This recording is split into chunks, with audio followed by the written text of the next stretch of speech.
Hi, friends. Welcome back to the You and Me podcast. My name is Carolina, and I want to start off by talking about what's in my hand, this mysterious juice. So, I don't know if any of you guys know this, but my partner and I's ultimate goal in life is to become homesteaders. And to me, homesteader means living on land, having a beautiful house, having just this like ecosystem, animals, kids, and this dream of, having a garden and chickens and goats. I don't want to have a farm per se, but the idea of homesteading to me means all of the resources and the things that are on your land, you are using them. And we always kind of say, like, right now is our test run. Like, we have a grapevine in our backyard, and this is the first year that it has produced an enormous amount of grapes. And I will say they are not the best tasting grapes. They're good, but they're not the best. And also, I want to note that there's definitely this almost like dusty appearance to them, which also again makes me think when you go into a grocery store and you see the grapes and they're perfectly shiny and they're just massive. I'm like, what are we doing? Anyways, these grapes, I harvested a bunch of them from the vine, and they had been sitting in a bowl for a couple days. And I recently bought a juicer, spent $60 on Amazon, and it works wonderfully.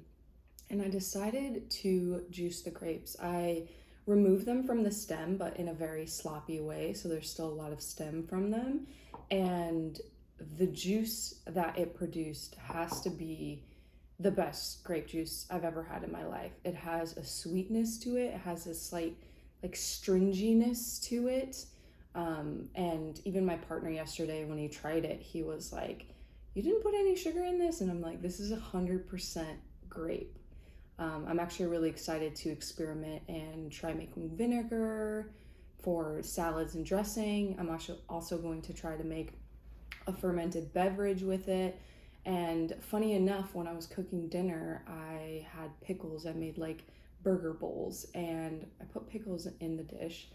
And this is the second time I bought this delicious brand, and when you read the ingredients, it's just cucumber, water, vinegar, salt, and then grape leaf, which funny enough, I was like, grape leaf. And so now I've been looking and seeing what I can do with grape leaves, and I think my next thing I'm going to do is actually try to make tea. I know when looking, the best time to harvest is early spring when the leaves are still not as like tender and rough. But I'm gonna try making tea because we have so many of them, and I rather use it than just let it go to waste. So yeah, homesteading is just this idea of really like you're living a life where there's constantly work to do, but it's work that feels really fulfilling and energizing and just good for your soul. Okay, so I want to get into it. I know if you guys are following the journey, you just heard last episode that I got laid off. I currently am unemployed.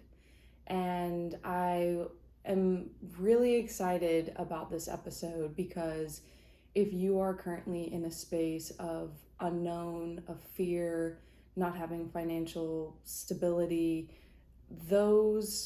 that recipe can really elicit a dark place in your time, or a dark place in your time, a dark time in your life. And I have been there plenty of times. I have left a lot of jobs in my journey because the jobs just got to a point where there was resentment, there was anger, and it just wasn't the right fit. And many times I have left the job without having a backup plan, without having a savings, without having any investment, and I've figured it out. And because I like to give myself a pat on the back and say that I'm a seasoned veteran in this, and not for bragging points, but just because of my journey, I feel like I've learned so much. And over the weekend, I was having some time of reflection, and I had this idea pop in my head, and it all stemmed from a couple days before I had driven to the unemployment office. And I know that anything that has to do with our government or has to do with a city, I'm talking unemployment, the DMV, the post office, I know that there are not a lot of great stories that happen in there. Sure, they're doing work that is great for the community, but the way that the systems are run and just how old school it is, and there's so much to it. But I that morning woke up at 6 a.m. because I told myself I want to be the first person at the office. The office opened at 8 o'clock, but they didn't start letting people in until 8:30. So I was there bright and early around like 7:15, and I just sat in my car and I did some journaling, and the day before I also was on ChatGPT and I made sure I had all my paperwork, multiple forms of ID, social security card, proof of my address, like all of the things. Because again, there's nothing worse than waiting, and then when you get to that line, they're like, actually, you don't have all of the paperwork that you need, so you're gonna have to come back tomorrow.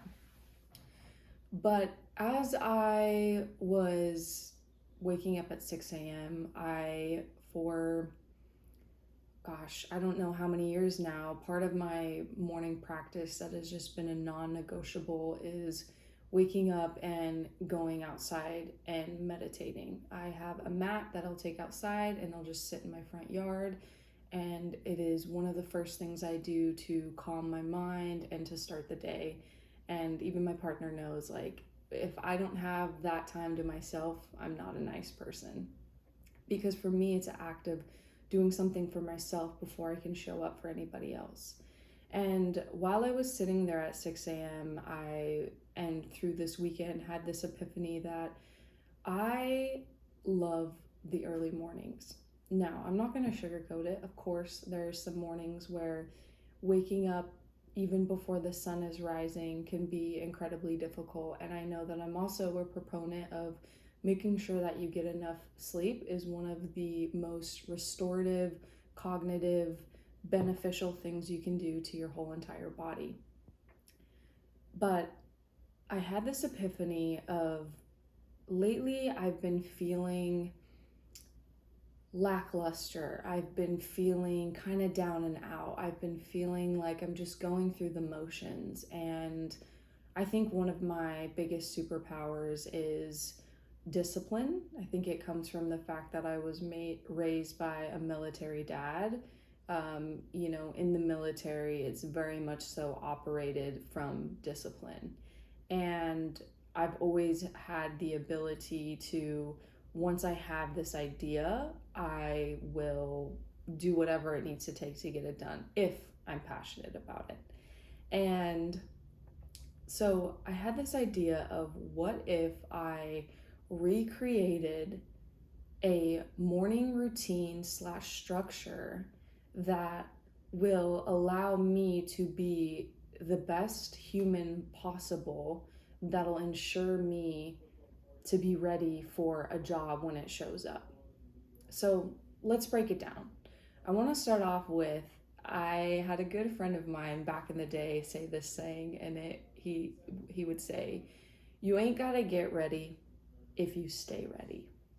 And I love this saying because it's essentially saying, and when thinking about it in a job term, I've always had moments where I will have a series of being unemployed, and the first couple days and weeks could be really enjoyable. In fact, they could be really restorative, and they could be something that you've been craving, right? Like, we've all had that experience of when you're in work or when you're doing something and you're like, gosh, I just wish I could go like lay in bed all day, or I wish I could just sit down and read a book, or if I had free time right now, I would have time to take care of my house chores or take a bath or anything that sounds like it would be beneficial and restorative. And I've been in moments where I haven't worked and I have given myself the freedom. But what I've noticed is when there aren't a lot of things on your plate to do, it's really easy to slowly start to slow down. All of a sudden, rather than, taking a shower every day. Now you're taking a shower every other day because you're like, well, what's the point? I'm not really seeing anybody. Maybe I haven't worked up a sweat that day. And sure, you don't need to take a shower every day per se, but we all know we're in the practice of, if you're going to an event, if you're going to work, like that is something that we typically do, is taking a shower and getting ready. And I think that when you do the act of getting ready, whether for us ladies it's doing our hair, or even putting on a little bit of mascara, or even putting on an outfit that makes you feel good, in turn that really does do something with your mental health. Versus, we all know, if you're sitting in sweats and maybe your hair is a little ratty and you haven't taken a shower that day, like you're not as prone to feel good. And then let's say, for example, a friend randomly reaches out to you and they're like, hey, let's go grab a coffee. And it's like, oh, the idea of having to get ready because I'm not ready is going to take too long, so I think I'm going to cancel. So then all of a sudden it's like you're not getting ready. You're not seeing a lot of people. And then all of a sudden you start to get those thoughts about, man, I'm really stressing. I don't even have enough money to grab a coffee. And the next thing you know, because you're stressed out, maybe you skip a meal or you don't do that workout. And you slowly start to get into this really crippling, anxious, depressed state. And I think one of the most difficult things is when you're in there, the only person that can get you out of that state is you. And sometimes the things that are going to make you feel better, like going for a walk, calling a friend, drawing a bath, journaling, those sometimes are the hardest things to reach for, because our brains want to keep us in a comfortable, safe place. And sometimes that comfortable, safe place can be a depressive, anxious state. And so when I lost my job about almost a week ago, I had this epiphany that I am going to challenge myself to do this morning routine that is going to bleed over into my day, and I'm going to keep myself structured. So the first promise that I made to myself was, I am going to wake up every day at 6 a.m. And the reason I did this is because oftentimes when I go outside to do my morning meditation, something that drives me crazy is already the chaos. I am fortunate enough to live in a street that isn't paved, that is very quiet. But there are times where people are driving their cars, obviously, or there's the neighbors doing some things. And every time I wake up in the morning, it's like waking up before the world is awake. And there's something about that time that feels very sacred to me. The sun is rising right now as we get into fall. The other morning, you could see the moon was still just massive. It was just this energy in the air that for me feels very quiet and calm. So the first step, 6 a.m. wake up. I'm gonna put you through every single step. And I just want to note again, these are the things that work for me. These are the things that over time I have slowly already incorporated. I think one of the misconceptions is often when you want to start a new routine, we tend to we like to kind of go big. Meaning, if you've never worked out, then all of a sudden tomorrow you're like, I'm going to work out 5 days a week. And I think you have to be realistic with yourself.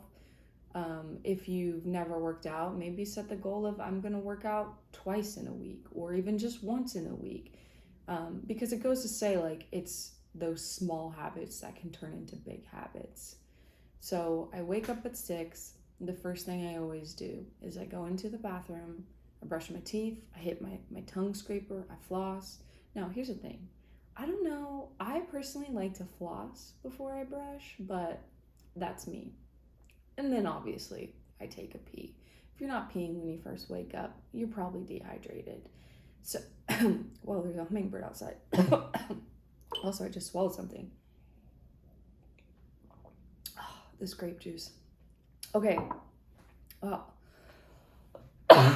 Okay, so after I do that, like I said, I go take my mat, and I go outside and I sit crisscross applesauce, and wow, my throat, what's going on?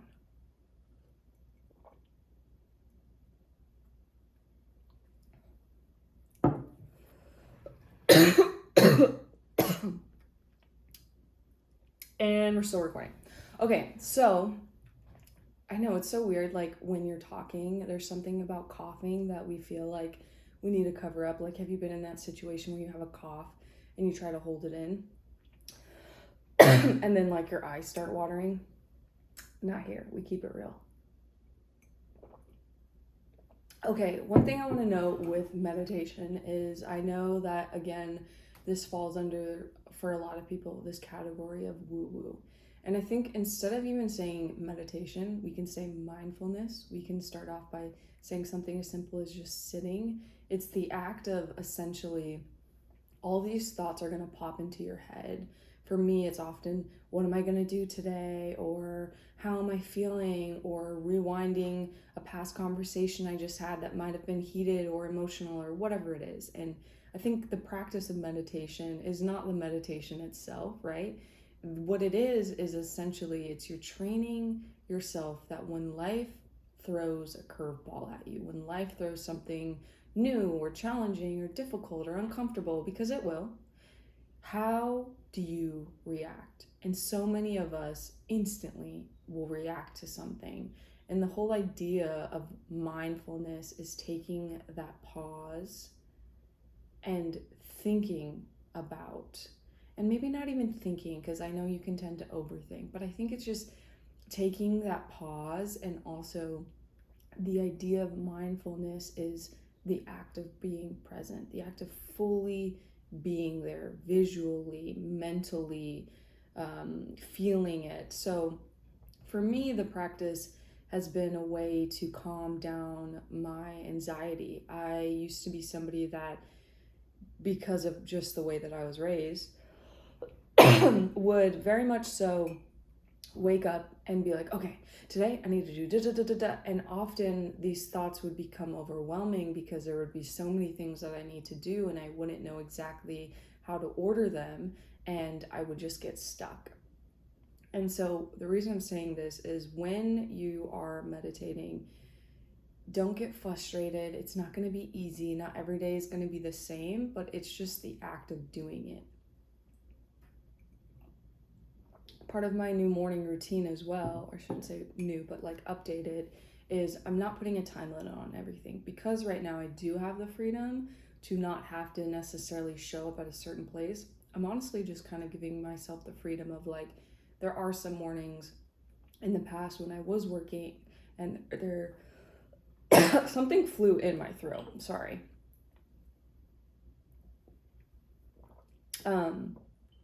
That you could be in meditation and there's a sense of like, okay, urgency, because I know I need to be somewhere. So usually if I did have to give myself a time limit, I'm usually sitting out there for about 15 to 30 minutes. While also doing my meditation, I'm focusing on breathing. One breath or system that has really worked for me is called the 4-7-8 breath. So you're breathing in 4, you're holding 7, and you're breathing out 8. When I say breathing in, you're breathing in through your nose, you're holding, and then you're breathing out through your mouth. I really adopted this because in a way you're always counting, and I found it was really easy to stay in that zone rather than allowing your mind to wander off. But again, if it does, that's okay. From there, I like to get some movement in, rolling my neck, rolling my hips. Just again, like you're waking up your body, you're getting your joints, and there's like that synovial fluid in your joints. You're getting that warmed up. And I also kind of like to do a mental body scan of like, how's my body feeling today? What pains am I having? Recently, I've been having this annoying shoulder pain that I still haven't figured out what it is. But from there, I obviously will get up and I will go inside and I will put on some sneakers, something comfy. It's been really nice now that it's a little chilly. Just keep on my hoodie and I'll go for a walk. The reason that I do this is while waking up and starting to get a little bit of movement, A walk is really gentle. A walk is something that, again, there's no pressure of like, you need to walk 6 miles or 2 hours or 10 minutes. For me, it really is like going outside, getting fresh air, looking at the sky, looking at the trees, listening to the birds, just starting again to get my body and my digestive going. Also, I've noticed while walking, looking at that light, there is something, and I know Dr. Huberman talks about this, and I don't know the scientific background, but I know there's some magic in getting that light in your eyes. It's like your cortisol is spiking, which is a good thing. You're getting all your systems awake, and there is this sense of like vitality that kind of surges through you as like we are awake and we're getting it started. And I've noticed when I get back from my walk, and right now it's usually around 20-30 minutes, and I like to do the same path every day. Instantly, my digestive tract is like, let's get it popping. Maybe TMI, but we all know it's really important. Your poop matters. Your poop is showing you what is going on in the inside, whether it's super runny or whether you're stuck. Like, these are all things that are communicating to you, and it's been flawless. From there, I'll go inside, and I've talked about this before, but I have this amazing book called The Pivot Year, and it's 365 little quotes. I'm talking like a paragraph of just some beautiful words that really make you think about growth and presence and yourself and just embodying what it is to have compassion and kindness and gratitude. And I love it because, again, it feels good, but it's like I'm not sitting there for 20 minutes reading a book. It's like a quick 2-3 minute passage, essentially, maybe even shorter. And then, this is the fun part.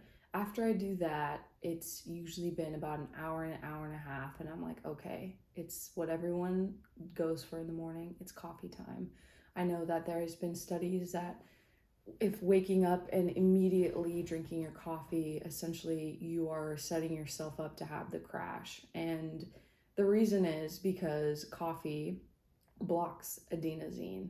That's what caffeine does in the brain. And adenosine is this natural hormone that throughout the day you collect more and more of it. And adenosine is actually what makes you feel tired.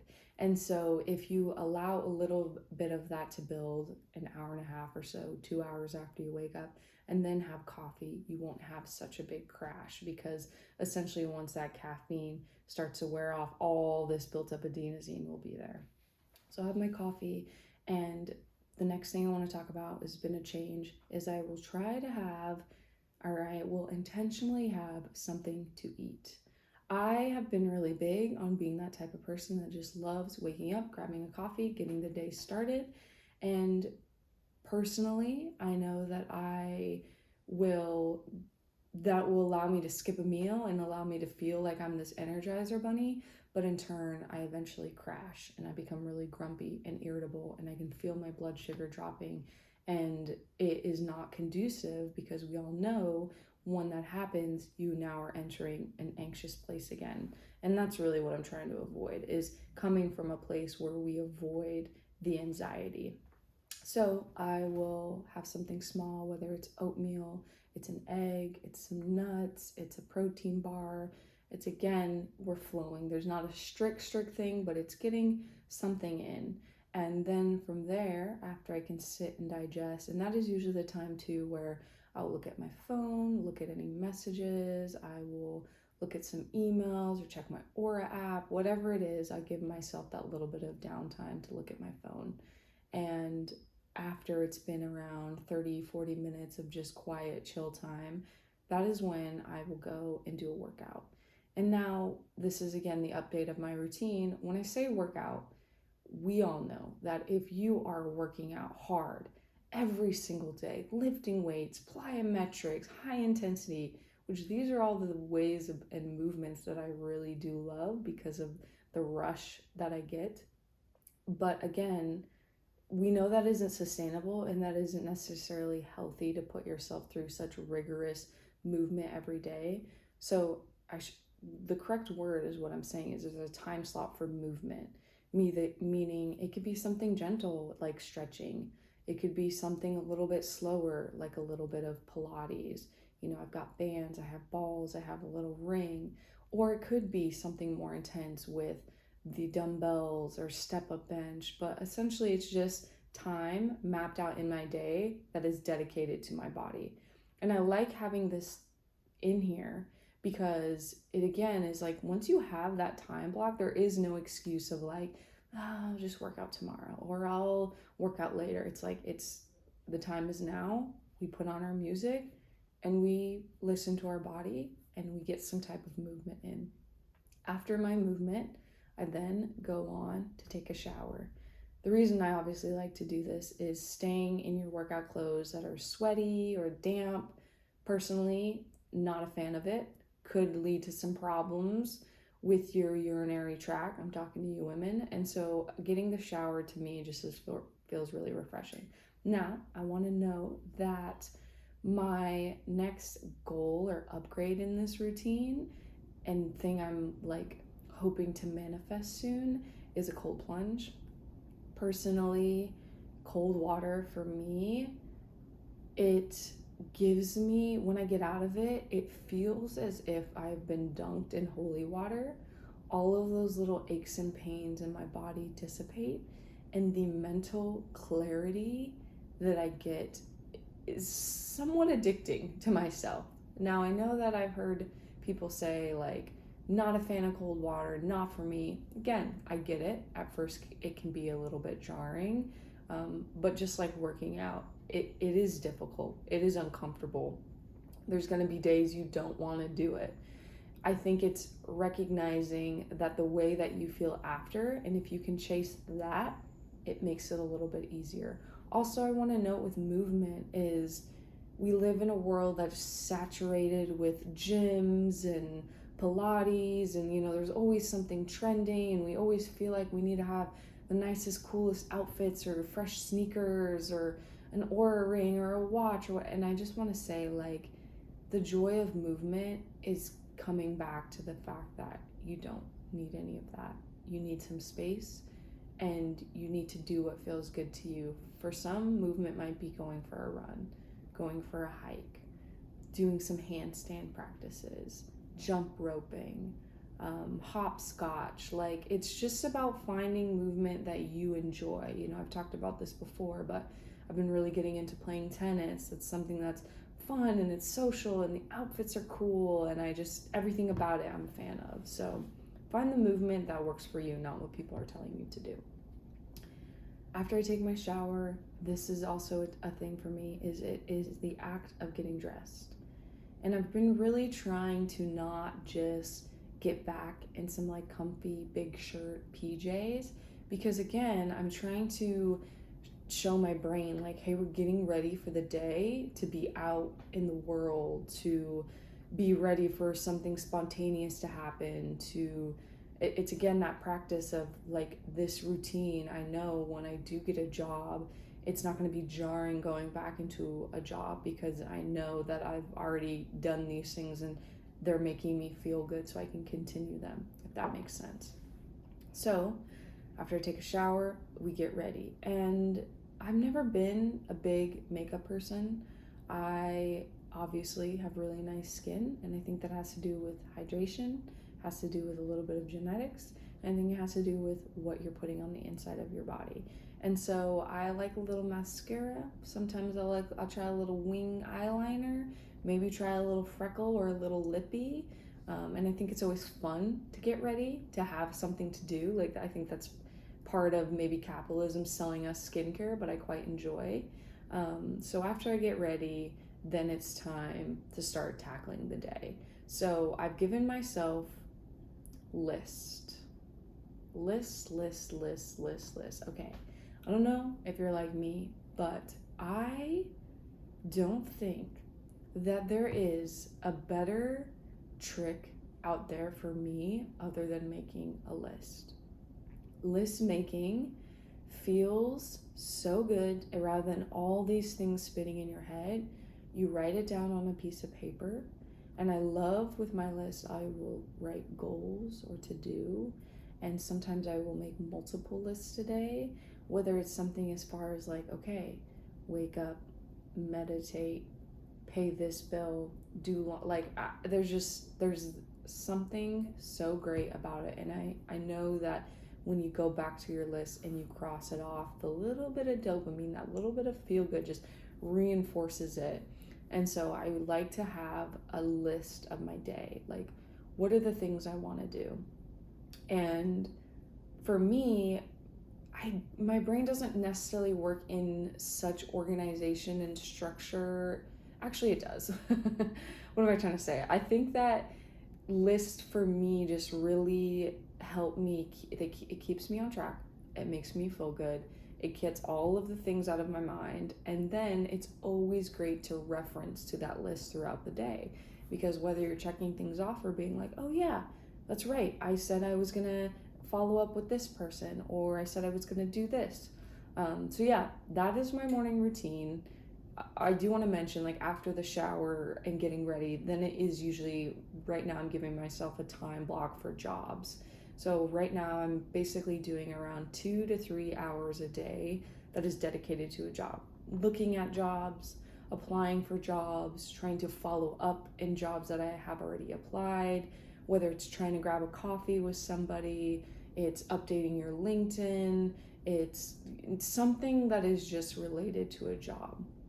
I right now am planning on sticking to this routine for the next 5 days, meaning Monday through Friday, I am sticking to this.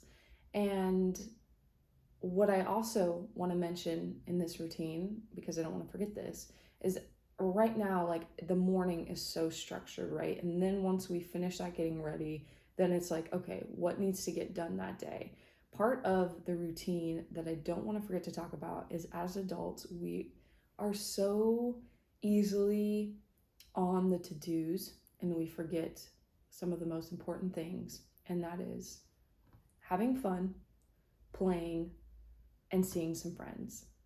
So I've also scheduled that into my list of to-dos, whether it's reaching out to a friend, whether it's scheduling a time to play tennis, whether it's working on my podcast because that allows me to be creative and fulfills my cup in a way, whether it's going out to dinner with somebody, or it's painting and using some watercolors, or it's working on my scrapbook.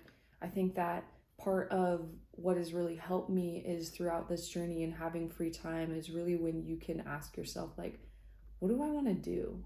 And when you ask yourself that question, you might draw a blank, and that could feel really overwhelming of like, what do I want to do? It's just like asking yourself, who are you, right?